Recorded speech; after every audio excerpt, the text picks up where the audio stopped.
السلام علیکم ملګرو، زم تاسو ورو تاسو ملګری جنید خان په جنید خان افیشل چینل او پیج کې د هر کله وایم دا ویډیو له یو مسافر رو لګل تاسو سره شریک کوم. ویډیو کمپلیټ وګورئ، د یو خور او ضرور امینه د پکې نو ویډیو کمپلیټ وګورئ. جی دا وګورئ تاسو، دا یو جنۍ ده چې په خپل رور په باران کې روانه ده او په خپل رور باندې کاپی نیولې یا ګټنی ولې چې هغه باران نه بچ کړي. نو خور چې کوم دی په دې دنیا باندې ډېر لوی نعمت دی، خو د مور نه پس چې د ورونو کم خدمت وي، مطلب د روریانو خدمت، مور خو د خپل بچو خدمت کوي، خو مور نه پس بیا چې کومي خوري.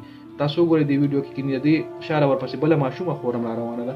د دې ماشومه خور خیال نه ساتي او خپل رور چې کوم دی غینه مال مشرخ کاری او باغې باندې د باران نه بچ کولو د پاره ګټنی ولې دا یا کاپی دا یا وټ ایور سم دی، خو د باران نه بچ کولو د پاره خپل رور بچ کوي. او بیا دغه خویان چې راروي شوي او د خپلو روریانو جایداد کیسه وغواړي، نو بیا روریان وایي چې د ما خور خانه ده.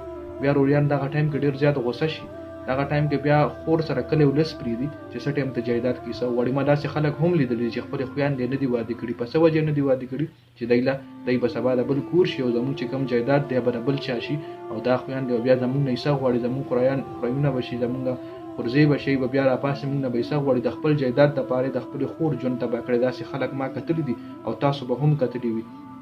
نو دا وګورئ چې یو خور خپلې رور سره څومره محبت لري، څومره مینه ورسره ساتي. کې تاسو وکتل د ویډیو کې یو وړه ماشومه هم شته چې په هغې د باران نه پټوي او خپل مشر رور دی، د هغې نه مشر دی، خپل ځان هم ته هېر دی، خپله وړه خور هم تېره ده او د هغه رور خیال ساتي. بیا تاسو وګورئ چې اسلام خبره ده کوم، اسلام کې د خور چې کوم دی لور چې کومه د زوی وایي وشي د کوم سوري دا یو سړي پیله لور وشي، نو هغه جوړه د الله پاک ډېره زیاته خوښوي. کومه جوړه چې وایي د الله پاک خوښوي نو یې له پیله اولاد وایي لور ورکوي. نو لور چې کوم دی په دې دنیا باندې نعمت دی، بیا خور چې کوم دی هم نعمت دی، رحمت هم دی. نو د خویانو پوره خیال ساتل پکار دی. د خویانو د مور نه پس تکلیفات چې کوم برداشت کوي نو هغه هم د خویانو د خپلو وروڼو سره برداشت کوي. که چېرې په یو رور باندې سخته وي نو خور یې په کار باندې راځي. که یو رور دوه روریان وي لږ سپوز په یو رور باندې سخته وي نو بل رور یې په کار نه راځي او خور یې په کار راځي. تاسو له ما ووایي چې د مور نه پس چې کوم خدمت کوي هغه د وروڼو نو هغه عمده خور کوي. د مور نه پس چې کومه ذمهواري اخلي نو هغه هم خوریان یې اخلي. او خور چې کوم دی د رور دپاره ډېر زیات تکلیفات برداشت کوي او ډېر زیات سخت برداشت کوي، خو رور له آرام او سکون ورکوي.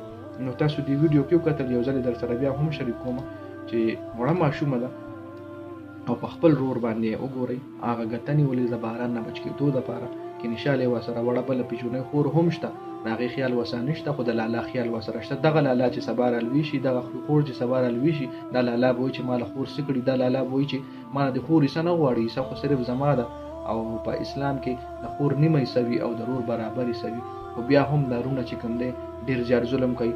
ډېر زه ټول نه یادوم، ډېر کم تېره خلک داسې وي، ډېر کم تېره ډېر کم ریشو ده چې خپلو خویندو له حصې نه ورکوي. بس دا یو شارټ غوندې ویډیو به تاسو سره ما شیر کوم. امید لرم ویډیو به ستاسو خوښه شوې وي. ویډیو لایک کړئ، خپلو ملګرو سره شیر کړئ، جنید خان افیشل چینل سبسکرایب کړئ، پیج لایک کړئ او کمنټ ضرور وکړئ.